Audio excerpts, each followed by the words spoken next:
Welcome back, folks. This is Tommy, Help with Gadgets, and we've got a really interesting knife to take a look at today. This is the Reate T6000, and it's kind of a chunky boy. Let's look first at what this how this comes packaged. It comes in a box. It also comes in a taco pouch. And inside that, it comes in the in a little uh, cloth bag. Comes with extra hardware, a cleaning cloth, and then it comes with this really cool metal certificate of authenticity. This one says it was manufactured in 12 of 23.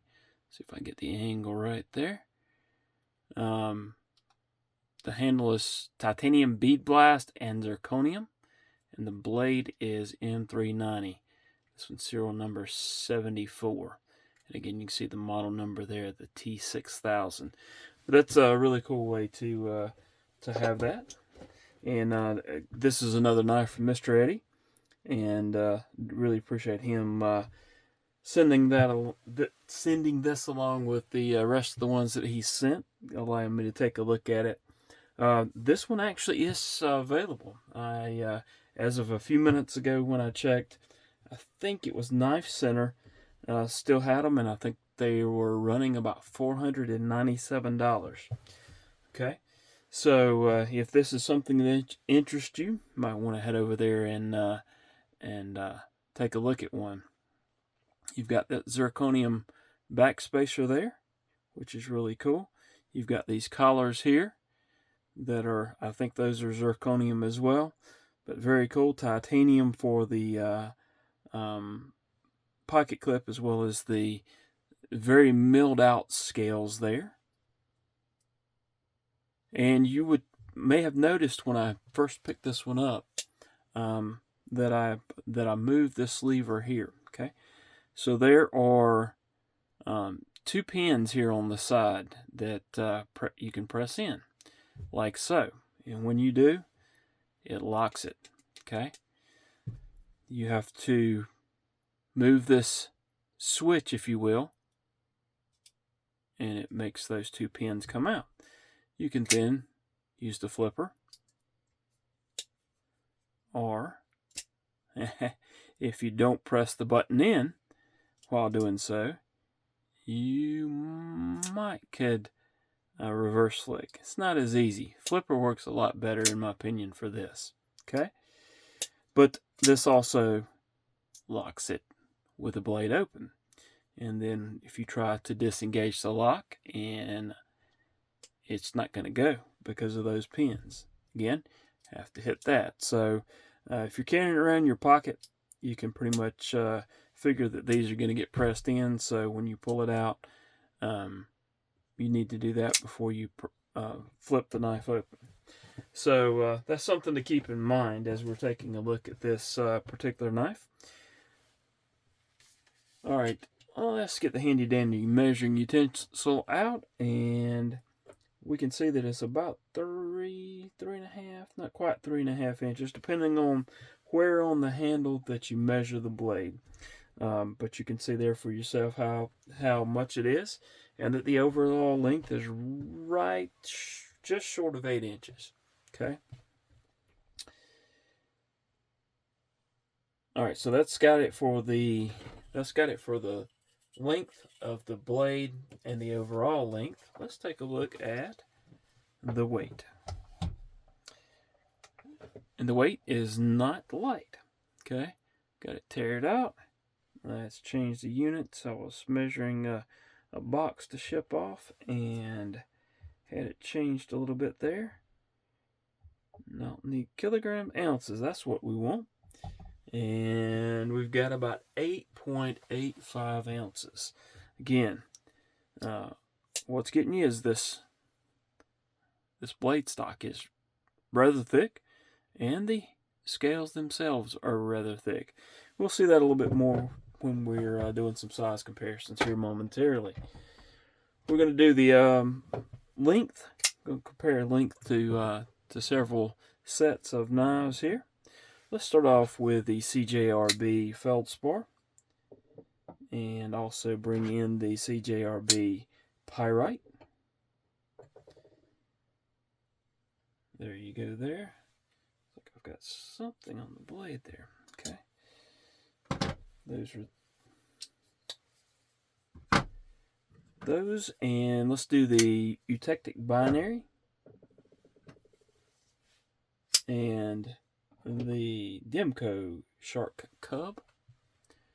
So the eutectic binary is actually a little bit longer than the T6000. We'll compare the thickness of those here in just a minute. All right, Miguron Morial and the Benchmade Bug Out. Okay.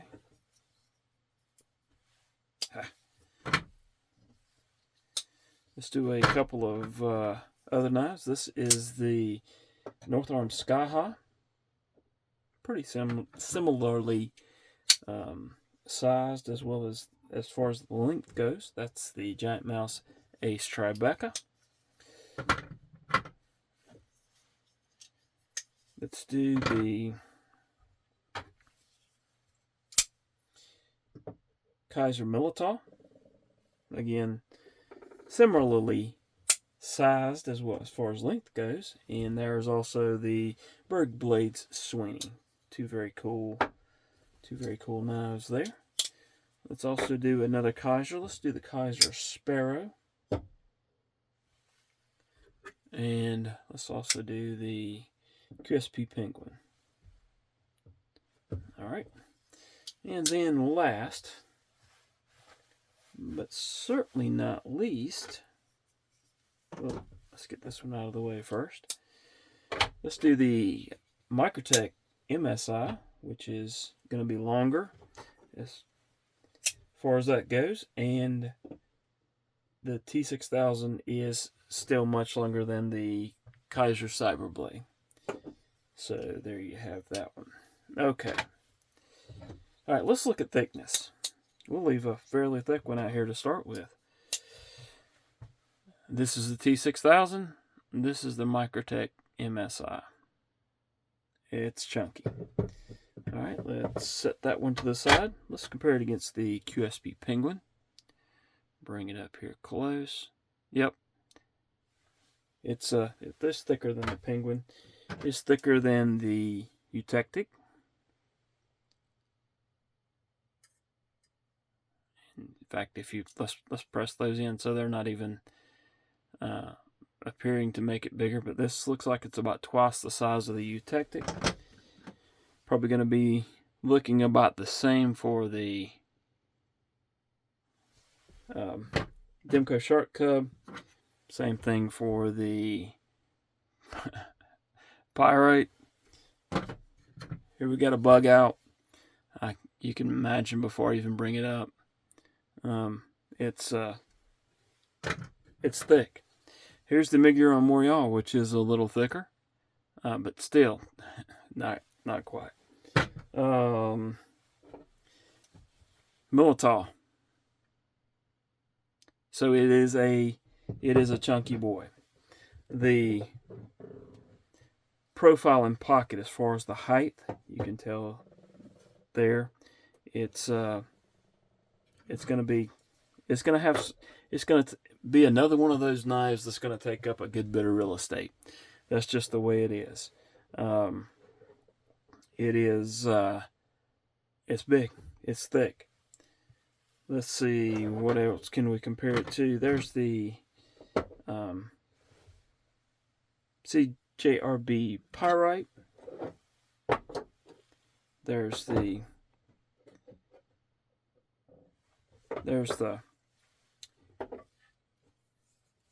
Berg Blades Sweeney, which is not a fair comparison because this is kind of a slim, smaller knife.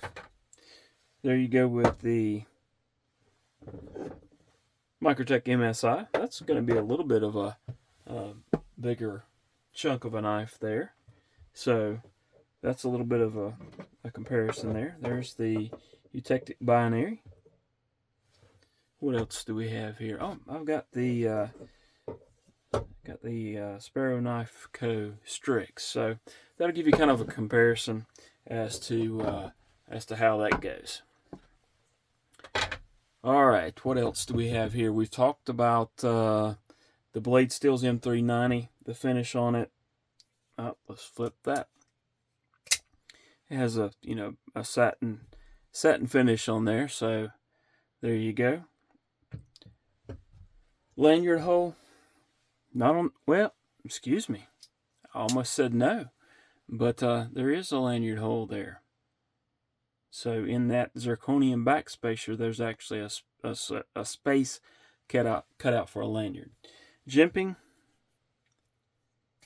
There's jimping on the flipper tab, as you can see there, which actually works quite well. As far as other jimping, there is some here on the little switch piece that actuates the pins or releases the pins.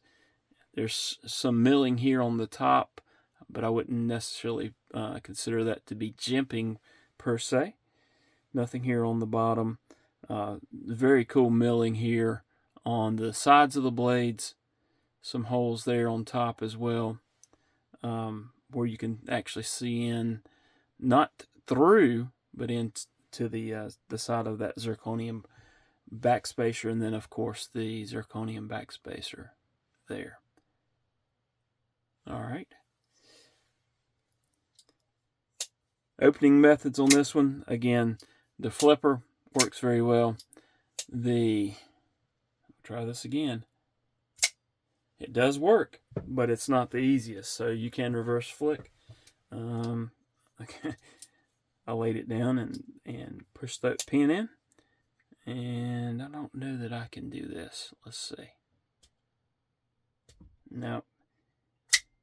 I can use the thumb hole and push it open, but wasn't able to use the thumb studs. All right, detent's set up quite nicely for the flipper, and it does work well. This is a very heavy blade, not quite fall shut, but with a little encouragement, it does drop into place pretty easily. Scale material again we mentioned was the zirconium backspacer and the titanium on the scales and on the pocket clip. The pocket clip is not going to allow you, well, let's do that again, is not going to allow you very deep pockets. You're going to have at least that much sticking out of the pocket. So it's not really a deep carry clip. Fitting your in pocket, again, you're going to have a lot in, it's going to take up a good bit of room. If you do manage to have something else in your pocket, reaching around it doesn't seem to be wanting to shred the hand up as some knives can. That seems to be fairly smooth finish. No sharp edges there or on top, so that shouldn't be a problem. All right, so what do I think about this knife? Well, just now, as many other times, you got to hit that switch before you open the knife, so that kind of detracts from the knife, at least for me.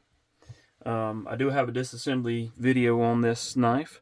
You can take a look at that and kind of see some of the insides and somewhat of how the mechanism works. I did not tear it down completely to the point where I took the mechanism apart that causes those pins to slide back out. But just for having to, pretty much anytime you go to actuate this, you're going to have to hit that and hit that. And to me, that's not very cool. I don't care for that. The knife itself is actually pretty cool. I mean, to me, it's a nice looking knife. It's neat the way the pins work and act as a additional safety if you were using the knife for something fairly robust. But again, that's not what I'm normally using a pocket knife for, and having that again kind of detracts from the knife for me. It is comfortable in hand. Let's zoom back out here. It is comfortable in hand. You can even choke up here, just being mindful of that edge there. But easy 4-finger grip, fits well in hand simply because it is so thick. Multiple grips, still feels good in hand. If you're doing a draw cut, very comfortable.